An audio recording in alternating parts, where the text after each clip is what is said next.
मेरा प्रधानमंत्री जी से उनकी सारी बात से सहमत होते हुए एक बात निवेदन करना चाहता हूं। चाहे इनका राज है चाहे आपका राज है, हिंदुस्तान के संविधान में जो कमजोर तबकों को विधानसभा और लोकसभा में तो वो आए हैं, वो इस तरफ पहले आते थे, हमारी तरफ आते थे, अब आपके साथ। लेकिन हिंदुस्तान में बड़ी संख्या में जो सामाजिक विषमता को मिटाने के लिए जो हमारे संविधान में आर्थिक और सामाजिक विषमता बराबर के खेल हैं, सामाजिक विषमता के मामले में भारत सरकार के जितने भी विभाग हैं, चाहे एजुकेशन वाले, चाहे मेडिकल के किसी विभाग में देख लीजिए, यदि पिछड़ी जात से लेकर के दलित और आदिवासी लोगों की क्या दुर्गति है, कहां पहुंचे हैं वो, ये सामाजिक विषमता को यदि आप दृष्टि में नहीं रखेंगे तो यहाँ की संख्या से देश नहीं बदलेगा, हिंदुस्तान धरती से बदलेगा। और धरती की थोड़ी बहुत संख्या आएगी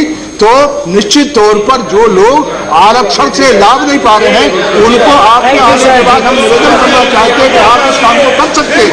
यही मैं आपसे कहना चाहता हूँ। शरद जी ने मेरे दिल की बात बता दी और मैं उनका आभारी हूँ।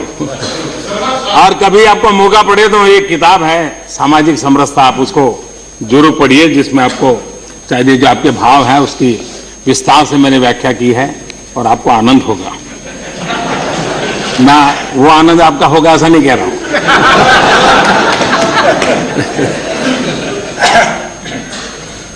जो शरद जी ने बात कही है जिसका मैं स्वीकार करता हूं, ये स्वच्छता अभियान क्या ये कॉरपोरेट के लिए कार्यक्रम है क्या, अमीरों के लिए है क्या?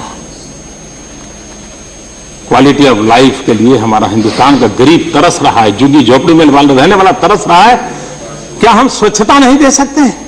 और उस अभियान को जब मैं चलाता हूं तो मैं उस गरीब के आवाज सुनता हूं, माताओं बहनों के सम्मान की बात करता हूं। जनधन योजना, इस देश के गरीब के बैंक अकाउंट खुले, क्या ये कॉरपोरेट का कार्यक्रम है क्या? जनधन योजना, प्लीज, जनधन योजना, ये गरीबों के बैंक के खाते खुले हैं। ये न अमीरों का कार्यक्रम है न कॉरपोरेट वर्ल्ड का कार्यक्रम है। स्कूल में टॉयलेट, ये कौन सी स्कूल है या गरीब के बच्चे जाते हैं? सरकारी स्कूल जो गरीब के बच्चे जाते हैं, झुग्गी झोपड़ी में रहने वाले बच्चे जाते हैं, ड्राइवर का बेटा जाता है जिसको अब एस्पिरेशन है बच्चों को पढ़ाना है, टॉयलेट नहीं है। टॉयलेट की मैं बात कर रहा हूं, उसके लिए मैं लगा हुआ हूं। क्या ये अमीरों का कॉर्पोरेट वर्ल्ड का कार्यक्रम है क्या? मैं सॉइल हेल्थ कार्ड की बात कर रहा हूं, किस किसान के लिए? गरीब किसान के पास कम जमीन है, पर ड्रॉप मोर क्रॉप की मैं बात कर रहा हूं। क्यों? छोटा किसान है, जमीन कम है, उसकी उपज ज्यादा कैसे पैदा, उसके लिए मशक्कत कर रहा हूं। क्या ये कॉर्पोरेट वर्ल्ड का कार्यक्रम है क्या? क्या ये अमीरों के खजाने में जाने वाला काम है क्या? हम कोल ऑक्शन करते हैं, कोल ऑक्शन से पैसा आता है हिंदुस्तान का पूर्वी बेल्ट, जिसके पास इतनी प्राकृतिक संपदा है, बिहार हो, झारखंड हो, पश्चिम बंगाल हो, आसाम हो, पूर्वांचल हो, इतनी प्राकृतिक संपदा, उड़ीसा, इतनी प्राकृतिक संपदा के बावजूद भी गरीबी उनका पीछा नहीं छोड़ रही है। क्या उन राज्यों को गरीबी से बाहर लाना है कि नहीं लाना है? क्या हिंदुस्तान का पश्चिमी छोर का विकास होता रहेगा? मेरे मन में दर्द है, जब तक हम हिंदुस्तान का ये संतुलित विकास नहीं करेंगे देश आगे नहीं बढ़ेगा। और इसलिए कोल ऑक्शन से पैसा जाएगा, वो इन्हीं राज्यों के पास जाएगा क्योंकि कोल उनके पास है, और गरीबी के खिलाफ लड़ाई लड़ने के लिए, राज्य को आगे बढ़ाने के लिए उनको एक बहुत बड़ी ताकत मिलेगी। क्या ये अमेरिका के लिए हो रहा है क्या? ये क्या कॉर्पोरेट वर्ल्ड के लिए हो रहा है क्या? गंगा सफाई, इस देश की 40% जनसंख्या डायरेक्ट और इनडायरेक्ट रूप से गंगा के साथ जुड़ी हुई है आर्थिक दृष्टि से। गंगा सफाई किसी के लिए श्रद्धा का विषय हो सकता है, गंगा सफाई किसी के लिए एनवायरमेंट का विषय हो सकता है, लेकिन गंगा सफाई एक बहुत बड़ा इकोनॉमिक प्रोग्राम भी है, एक आर्थिक चेतना जगाने वाली ताकत रखता है। ये वहां के इलाके के गरीब से गरीब लोगों के आर्थिक जीवन में बदलाव लाने का एक बहुत बड़ा साधन बन सकता है। ये सरकार आखिरी छोर पे बैठे हुए दरिद्र नारायण की सेवा करने के लिए अपने संकल्प को लेकर के चल रहा है। स्किल इंडिया, आनंद जी बता रहे थे, मैं बताना नहीं चाहता हूं कि कितनी कमेटियां बनी, कितने मिशन बने, कितने लोग आए, कितने लोग गए, मैं इसकी चर्चा नहीं करना चाहता हूं। लेकिन सारी दुनिया समृद्ध से समृद्ध देश भी एक विषय पे फोकस करके काम कर रहा है, स्किल डेवलपमेंट। हम सबकी जिम्मेवारी है कि हम अच्छे ढंग से, हमारे पास डेमोग्राफिक डिविडेंड है। अगर डेमोग्राफिक डिविडेंड है, उसके पास भुजाएं हैं, तो उसके हाथ में हुनर भी चाहिए। सिर्फ भुजाओं से बात बनने वाली नहीं है, भुजाओं में हुनर भी चाहिए। अगर हुनर होगा तो मैं समझता हूं इस देश को नई ऊंचाइयों पर ले जाने में हमारे देश का नौजवान एक बहुत बड़ी ताकत बनकर उभरेगा। और इसलिए स्किल डेवलपमेंट हिंदुस्तान के सामान्य से सामान्य गरीब, 5वीं कक्षा पढ़ा छोड़ दिया, 3री कक्षा पढ़ा छोड़ दिया, उन बच्चों के लिए ये एक फोकस करने वाला कार्यक्रम है। उसको लेकर के हम चल रहे हैं। हाउसिंग फॉर ऑल, कि कौन लोग हैं जिसके पास घर नहीं है? ये कॉरपोरेट है क्या? ये गरीब लोग हैं।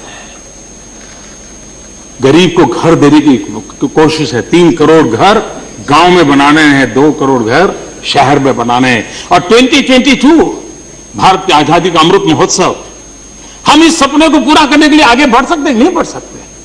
और इसमें कोई राजकीय एजेंडा नहीं हो सकता है जी। जहां पर कांग्रेस उनकी सरकारें होंगी, हम उनको भी कहेंगे लीजिए, आइए, मिलिए, अपन गरीबों को घर दें। ये इस सरकार उस सरकार का कार्यक्रम नहीं है, देश के गरीबों का कार्यक्रम है।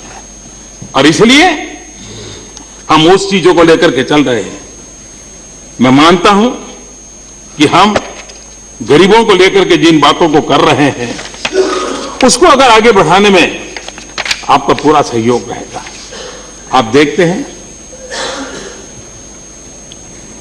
बड़े बुद्धिमान लोग तो अलग अलग एनालिसिस करते हैं, लेकिन इस पूरे बजट में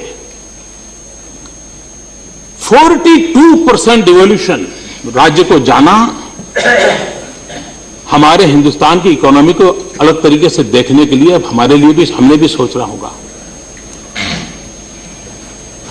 अब देश के विकास की हम बात करेंगे तो राज्य की संपदा और राष्ट्र की संपदा, इस मिलाकर के हमको योजनाओं को एक परिप्रेक्ष्य में देखने का समय आ चुका है। और इतना बड़ा रिवॉल्यूशन, और आप तो राज्यों के प्रतिनिधित्व हैं, ये काउंसिल ऑफ स्टेट्स हैं, इतना बड़ा रिवॉल्यूशन हुआ है। वे पैसे इंफ्रास्ट्रक्चर में जाएं, विकास में लगे, आप देखिए वहां की इकोनॉमी जनरेट होना शुरू हो जाएगा। और मैं आग्रह करूंगा, आप माननीय सदस्य राज्यों को रिप्रेजेंट करते हैं, इतनी बड़ी अमाउंट जब राज्यों के पास गई है तो उस अमाउंट का उपयोग सच्चे अर्थ में विकास में हो।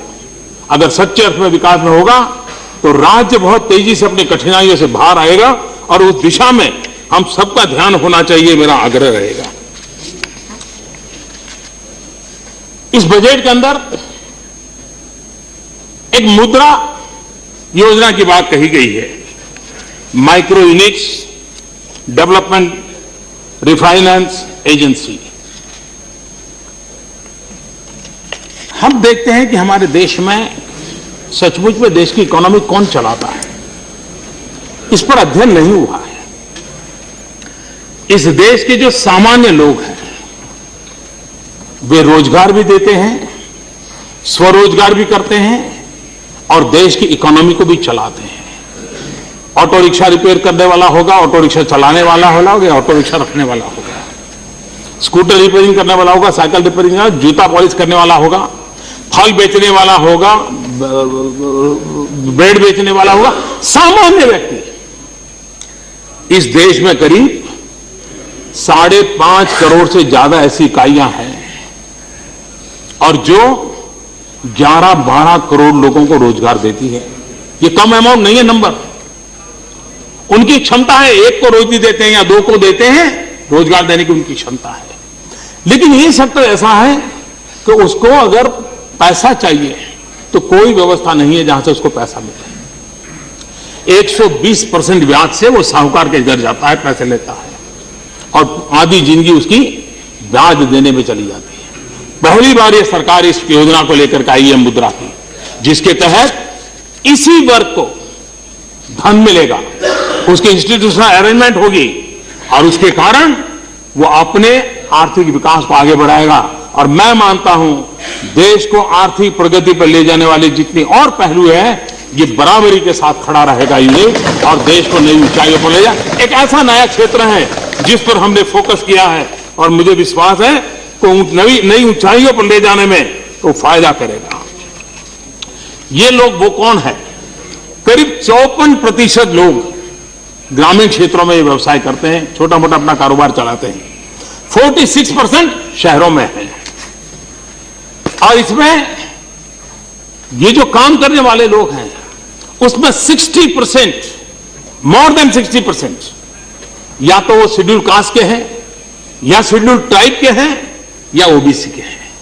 यानी ये समाज का इतना पिछड़ा वर्ग है जिसकी ओर हम अगर ध्यान देंगे, मैं समझता हूं कि वो बहुत बड़ी मात्रा में अपना काम उसको आगे बढ़ा सकता है और हम इसको रोजगार देने की दिशा में प्रयास कर रहे हैं।